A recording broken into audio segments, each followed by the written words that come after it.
Record this just in case I say something intelligent. I don't plan on it, but just in case. So a couple weeks ago, I guess it'd be almost a month ago, I had sent out something on Telegram saying, hey, what classes would you like to talk about? And one of the classes was effective and efficient prospecting. I think that's a great topic. So that's what we're going to talk about today. See, I listen and pay attention. Effective and efficient prospecting. All right, so I wrote down a list of bullet points here. Some of them are stuff you've probably heard 1,000 times. Some of them might be things you've heard for the first time. Some of them might be things you've heard for the first time or 1,000 times, but you're hearing it a different way. Reminder, who knows? But here's just a list of thoughts on effective and efficient prospecting. Okay, so now again, not written in any particular order of importance. So I wrote down here first on effective and efficient prospecting is you have to make a commitment to the type of prospecting you want to do before you can be effective and efficient. You have to make a commitment to the type of prospecting you want to do before you can be effective and efficient. Because I wrote down here the word that is the most important thing in terms of effective and efficient prospecting. It starts with a C. Anyone want to guess what it is? Consistency. Consistency. There you go. Good job. Yay. Gold star. Right? Effective and efficient prospecting is consistency. That's the most important part of effective and efficient prospecting. Okay. But in order to create consistency, you have to make a commitment on the type of prospecting you want to do. So what does that mean? What do I mean by commitment? Well, make a decision on the sources that you want to prospect. Do you want to prospect expireds? Okay, that's fine. Make a commitment to prospecting expireds and have a plan to go after expires. Do you want to prospect your database? Great. I want to commit to prospecting my database. What's the system? What's the structure in place? Just listed, just sold, probates, absentee owners, condos, two-story homes. I mean, we could go down the list of different sources, door knocking, phone calls, whatever it may be. But first of all, you need to make a commitment to the type of prospecting you want to do. Farming. Well, I want to build a farm. Great. Okay. All of them work if you are committed and consistent in doing it. So the first thing you have to do is make a commitment to the type of prospecting that you want to do. Okay. Now, when I say also a commitment to the type of prospecting is create a plan to get really good at prospecting that source.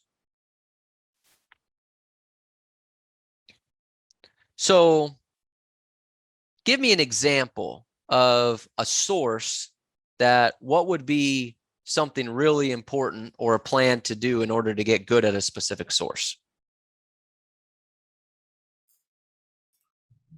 Which source? Any source.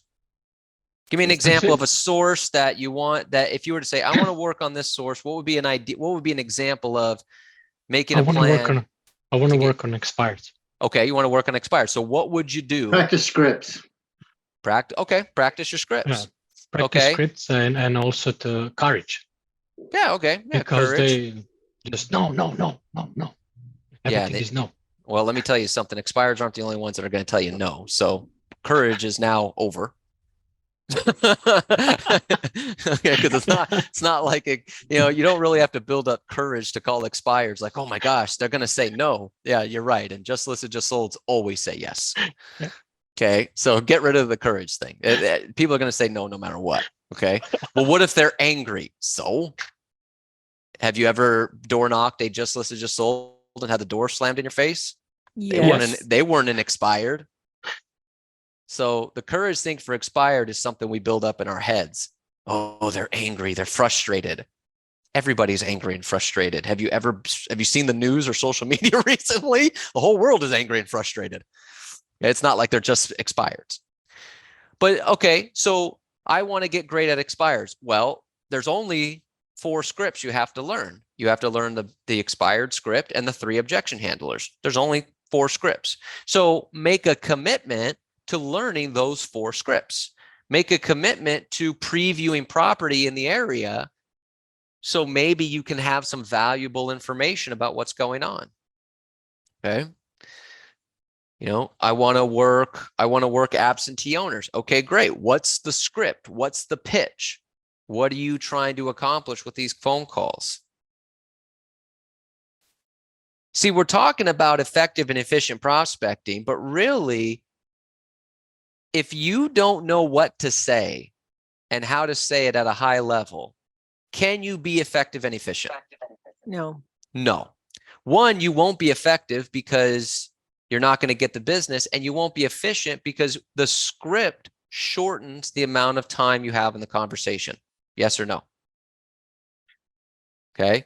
So when you don't know what to say, you tend to talk more, which then takes each phone call longer, which eliminates the efficiency. So you're no longer effective or efficient. But if I have a plan on, I want to get good at expires, I want to get good at absentee owners, I want to learn, I want to do probates. Okay, great. Go learn probates before you just start calling probates. So going back to the first point here, create a commitment to the type of prospecting you want to do. And part of that commitment is write out a plan on what you're going to do to get really good at those particular sources that you're going to be prospecting. And if you need help on, well, how could I get good at this particular source? What should be my plan of action?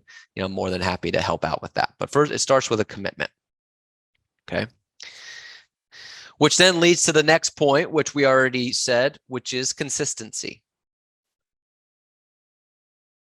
Effective and efficient prospecting comes down to consistency. And what I wrote down underneath that, 20 contacts a day, 5 days a week, is far more productive than 100 contacts 1 day a week. Okay. At the end of the week, when you fill out your numbers analyzer, both of them are going to show 100 contacts. But it's not the same. It's not the same week. 20 contacts 5 days a week is better than 100 contacts 1 day a week. Why? Why do you think I would say that? Because you don't have that much energy to go. That's one. For 100. That's one. You just don't have the energy to go to 100. We did this challenge. I've told this story a number of times. We did this challenge like 6 or 7 years ago when we had our Walnut office. And it was like, we're going to do 100 contact day.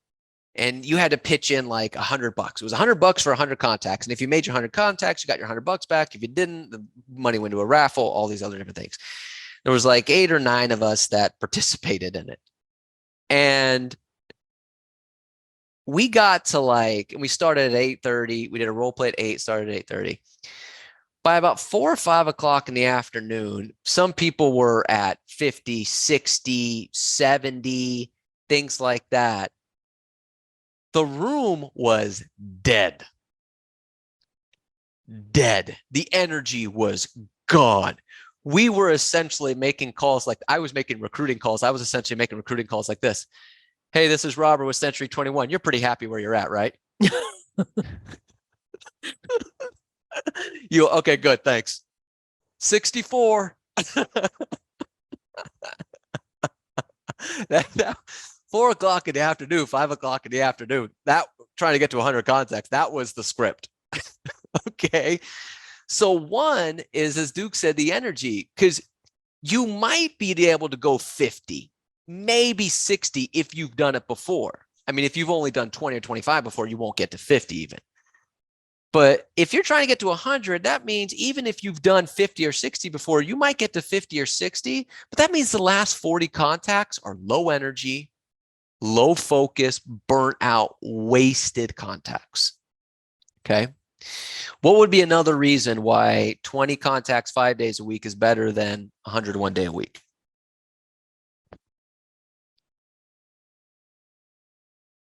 All right. Write this down. Momentum. Oh. Momentum.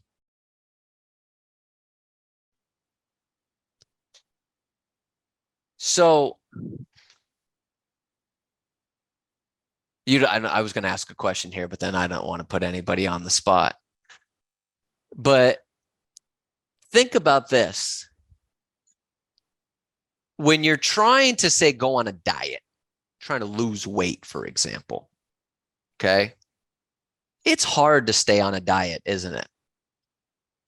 Because most food that's diet, it's not very good. Hey, would you like some sugar-free ice cream? No. No, I don't want sugar-free ice cream. Would you like fat-free cheese on your lasagna? No, I want take the fat from that you took out of the fat-free cheese and put that on my cheese for my lasagna, so I have double fat cheese. Okay, it's hard to stay on a diet, and the hard part is when you start and stop. Because when I'm on a diet, it's like, well, I'm on a diet, but then I stop and I'm off the diet for a few days. It's hard to get back on the diet. Okay. It's the same concept here. I prospect 100. I did 100 contacts Monday. Okay. Well, I'm done for the week. Well, now I'm not prospecting Tuesday. I'm not prospecting Wednesday. I'm not prospecting Thursday. I'm not my energy's low. My momentum's gone. And now I got to try to come up with 100 contacts again on Monday. And now I have to actually work to get to 100 contacts. If I keep the consistency going every day, it's easier to do it. Okay. So it's easier to keep that momentum going. So it's not the same thing. Okay. So it's consistency. 20 contacts a day, 5 days a week is better than 100 contacts 1 day a week, even though it's the same number at the numbers analyzer. Make sense? Yes. Okay, great. So the last thing I'll say on that, in terms of just to validate that point, I was at a seminar years ago, back when newspapers were still a really big deal.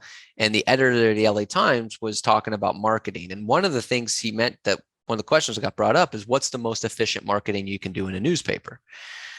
And he said, if you ran a 1/8 page ad, black and white, 3 days a week, you would get a far better return on investment than a full page color ad 1 day a week. And it was simply because of the consistency of the message. Consistency of the message. Okay. It's the same concept here when we're prospecting. So we have to create the consistency, but not only consistency in the number of prospects, contacts that we're making, but the consistency in the sources that we're prospecting. You can't work a farm area and only door knock once a quarter. That's not going to work. They've got to see you all the time. You can't get good at expireds if you only call expireds on the first of the month every month. Because that means you do one expired day and then 29 days where you're not working expireds. Your skills aren't going to be constantly crafted. Okay. So it's the consistency of doing the activity, not just the prospects, but the consistency in prospecting the particular sources. You can't get good at door knocking if you only do one door knocking day a month. It's got to be more consistent than that. Now, you could do an ultimate door knocking day. You could do an ultimate expired day, ultimate whatever day where you do it all day, but there's got to be more than just once a month. Okay. Consistency is the key. All right, the next thing I wrote down here on effective and efficient prospecting is track your numbers. Track your numbers, track your business. There's a great Zig Ziglar quote that says, how can you hit a target that you do not have? How can you hit a target you do not see? How can you hit a target you do not have? Well, how can you know what is effective and efficient if you don't track your business? So you need to track your numbers and you need to track your sources. Where is your business coming from? Where are your leads coming from? How many contacts do you need to generate a deal? How many contacts are you making an hour? This is all part of effective, efficient prospecting. Let me give you an example. If you track your numbers and you're making 3 contacts an hour, would you say that is effective and efficient? No. If you're making 3 contacts an hour when you're prospecting, don't get mad. You are not prospecting for the full hour. You are prospecting, and in between prospecting, you're checking emails, checking text messages, daydreaming, okay, checking the stock market, all these other different things, social media. But if you track your numbers, you can see where am I effective and efficient. Well, if I'm making 3 contacts an hour, I'm not doing effective and efficient prospecting. I'm just not. So we need to recalibrate. How do we get better at our prospecting? Well, Robert, I love door knocking. That's great. Where does your business come from? Calling my database. I would suggest doing more of that and less door knocking. But I love door knocking. Okay, great. Then don't do as much business. That's up to you. Okay. I'm just telling you what's effective and efficient because you're tracking your business. Okay. I really want to work probates. I've been working probates. Great. How many deals did you close in probate last year? 1. Okay. How many did you close on just listed, just sold? 5. Should you spend more time on just listed, just sold? Okay. So, but if you don't track your numbers, sometimes we don't know. We think we're making progress. I'm totally guilty of this.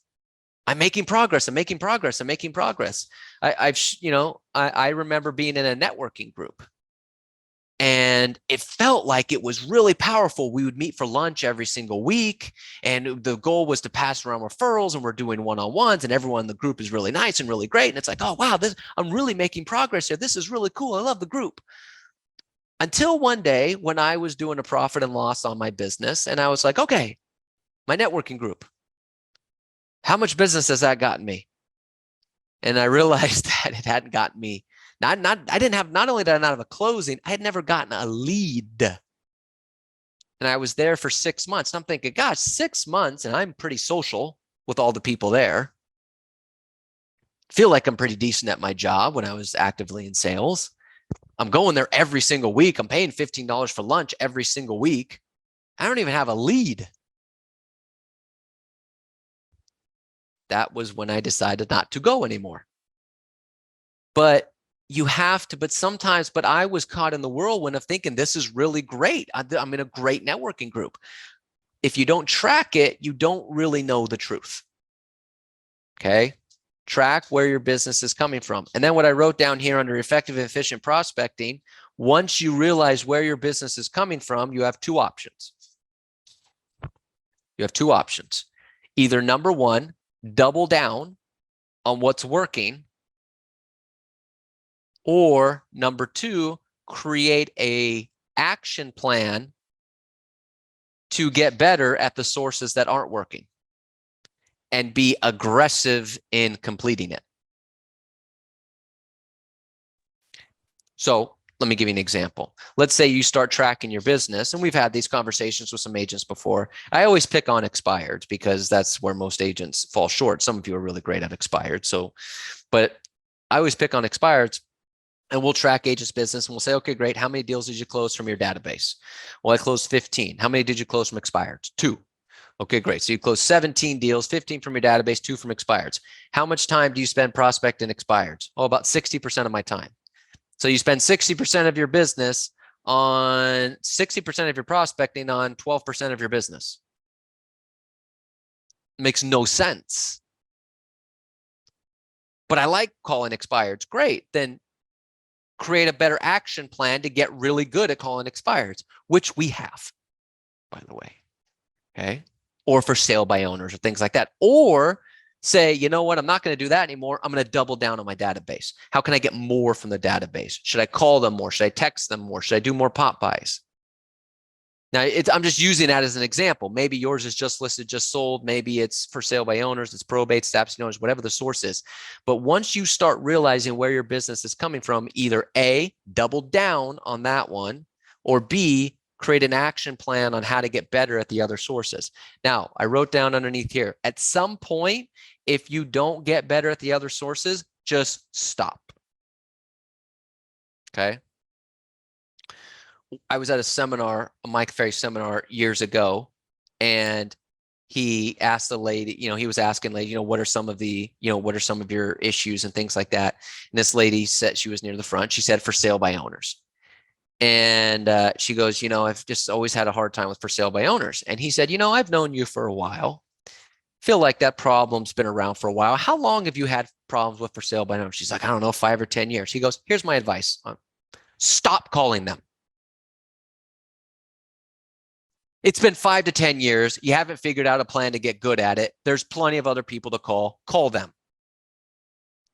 At some point, I know that sounds mean, it sounds harsh, and I'm supposed to be a really big cheerleader, and I feel like I'm a pretty good cheerleader for everybody. Not a good-looking cheerleader, but that's not the point. Okay? But imagine me with pom-poms. Hey, go team! For sale by owner. Give me an F. Give me an S. Give me a B. Give me an O. What do you got? Fizbo. That is not a visual we want to see. We have jumped the shark, as they say. But the reality is sometimes we can't be a cheerleader. We have to accept the fact that maybe you just shouldn't be calling those. If it's been the same problem, it's been the same source, if you've been calling the same source 5, 10 years and you're not getting any business out of it, clearly you're not willing to create a plan to get better at it. Or let's face the facts. We're not good at everything. We're just not. How does that agent get expireds? Some people are just really good at it. And for some reason, you're not. That's not a bad thing. How come they get for sale by owners and I can't? That's just not your thing. But your thing is your database. Your database freaking loves you and they give you all this business. Okay. People in the neighborhood of your farm, they freaking love you. You're number one in the farm. Okay. Sometimes we're just not good at certain things. That's okay. All right. But just accept the fact that sometimes you might just have to give up and say, you know what, I don't want to prospect these sources anymore. I do apologize. I have a quick question. You don't have to apologize to ask a question. Just ask. No, maybe I have a. Sorry, interrupt you.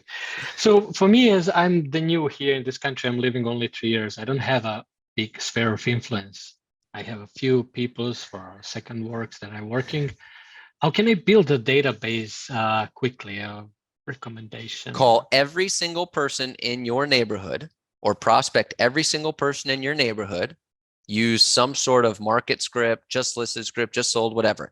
But at the very end of the conversation, this is what you say.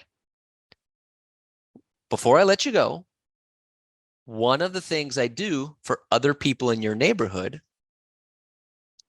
is keep them updated of what's going on in the real estate market every couple months. Would you like me to do the same thing for you?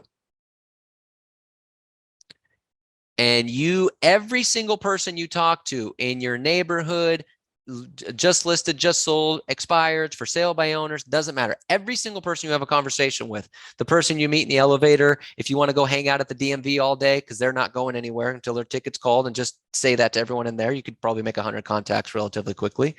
Okay. But that's it. That's how you add your database. Talk to as many people as you can with a lot of energy, a lot of enthusiasm, provide some sort of value, and then say that thing at the very end. And you will get some people to say, yeah, that would be great. Add them to the database.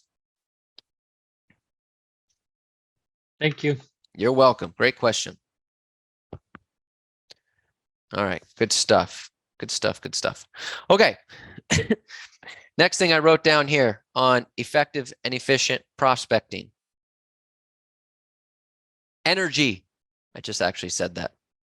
Answering that question. Energy, energy, energy, energy, and energy. If you're not going to have any energy, if you're not going to have any excitement, you're not going to have any efficiency or effectiveness. It's just the reality of the case. Now, you don't have to be an expressive to have energy. Does Neil Schwartz have energy? Well, Neil's amiable. Okay. Does Mike Ferry have energy? Well, he's a driver. Okay. Does Armin and Tim Gallegos have energy? They're analyticals. Okay. So don't give me the, well, I'm not expressive. I don't have a lot of energy. I would recommend customer service at Google. Okay. But you're selling a product. Forget real estate. You're just selling a product. Anyone who's selling a product has to have energy. Anyone ever have a solar person come to their door? These people are excited as all hell to talk about solar. Knock, knock, knock. Hey, I noticed you don't have solar on your roof. I know. I'm glad you noticed that too. Okay. Well, let me tell you about this. I mean, they're excited because they're selling a product. Doesn't matter what you're selling. You have to be energy to sell the product. And now in real estate, you're selling the largest product. So if somebody who is at a swap meet and is trying to sell you a hat for $2.50 is saying, hey, come on, get this hat for $2.50. Should you have some energy when you're trying to get someone to sell $1 million home? Energy will create efficiency and effectiveness. I asked the question to Mike Ferry, and then I asked it Neil separately. Okay, so they weren't together because I wanted to see, if they had different answers. And I asked them, okay, well, first of all, by the way, that's a really stupid idea I had because pretty much everything that Neil says is filtered through Mike. So I don't know why I thought maybe Neil would have a different answer.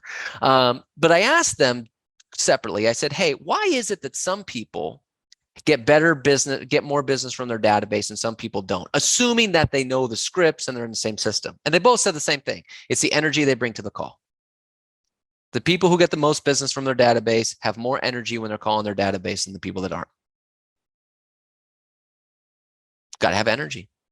Got to have energy when you're making your calls. Okay. All right. A couple more points I wrote down here on effective and efficient prospecting. I wrote down clear your desk and your head. Clear your desk and your head. You cannot have effective and efficient prospecting if your desk is a mess or your head is a mess. You can't do it. No way. No way, no how. Not going to happen.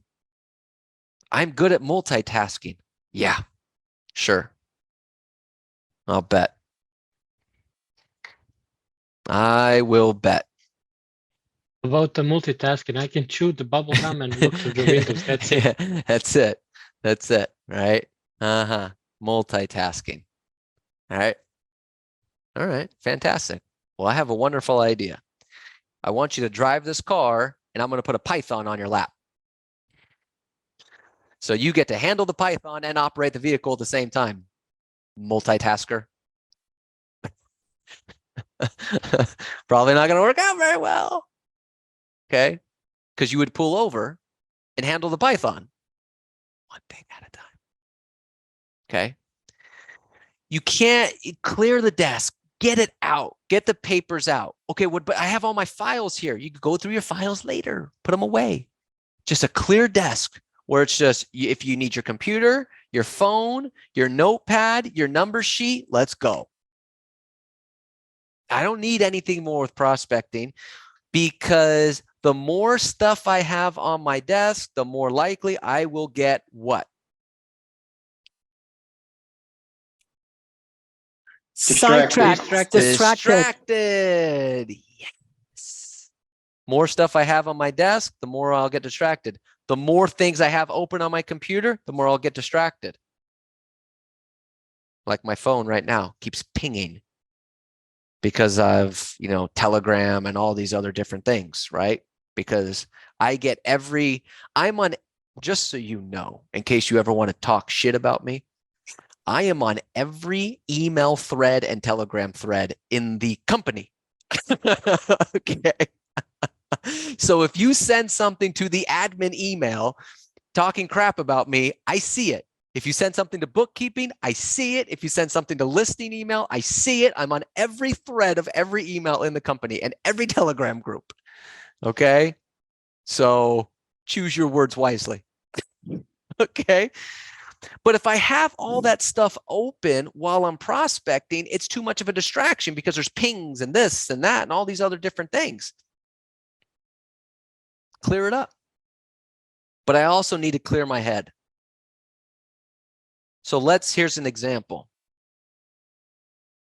You're coming into prospecting and you already got the news. You already got the news that the buyer backed out of escrow, and you have to call your seller to let them know the buyer backed out of escrow. And you tell yourself, I'm going to wait to tell them until after I'm done prospecting. Is that phone call to the seller that you're going to have to make going to be weighing on your head during your prospecting session? Yes. 1,050%, which means you are not going to be effective and efficient in your prospecting because that's going to be on there. So you have to clear your head. You got to get that call over with. Now, I know we say, well, no, you got to protect the morning to an extent. But if you know something, if you already have the information that's really valuable and it's going to weigh on you, you've got to get out of it. You've got to get rid of it before you do your prospecting. This is one of the reasons why we say don't check your emails or your voicemail before you prospect, because then you find out bad news. Because nobody sends cancellations at 2:00 in the afternoon. It's 2:00 in the morning. I've never once had an agent leave the company that called me at 2:00 in the afternoon and said they were leaving. Every agent that's ever left the company sends an email at like 2 a.m.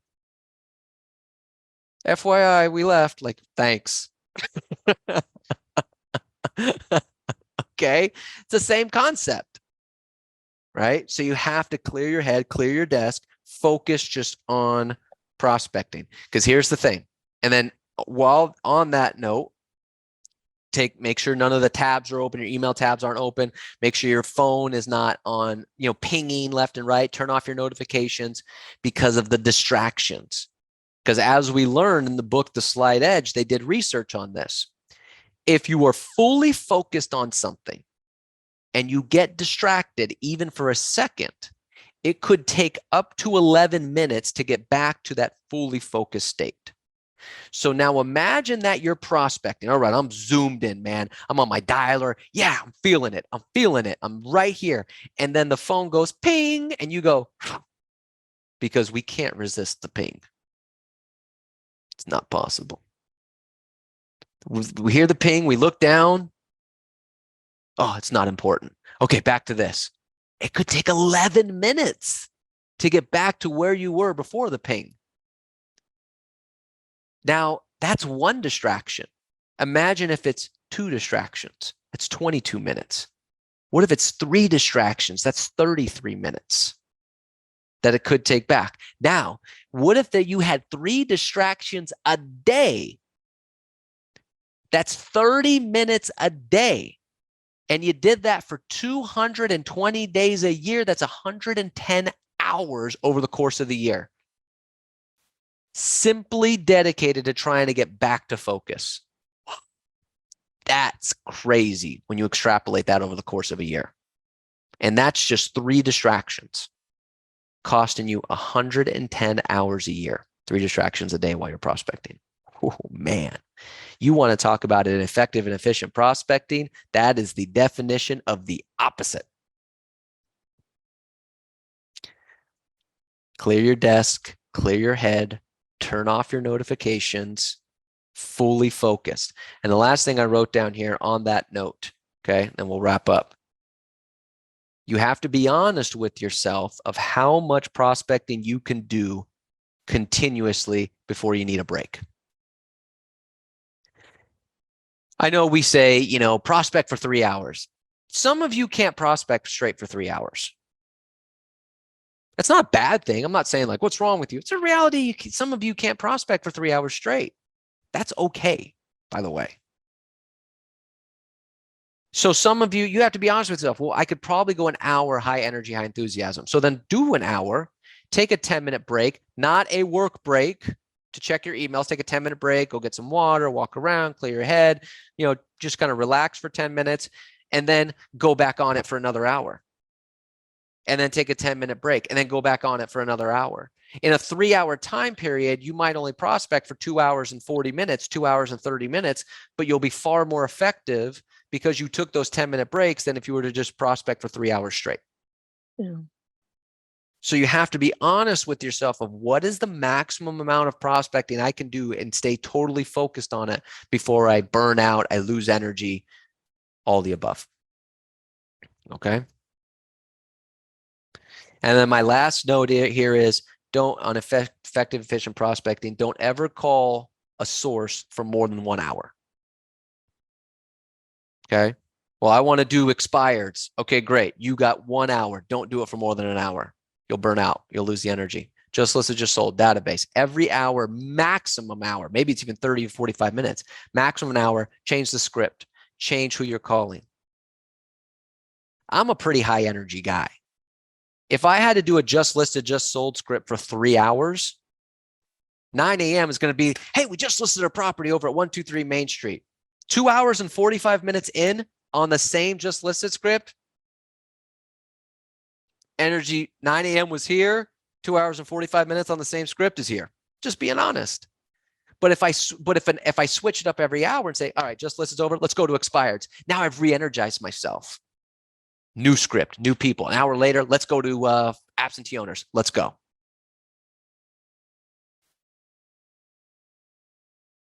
Questions on anything we went over today?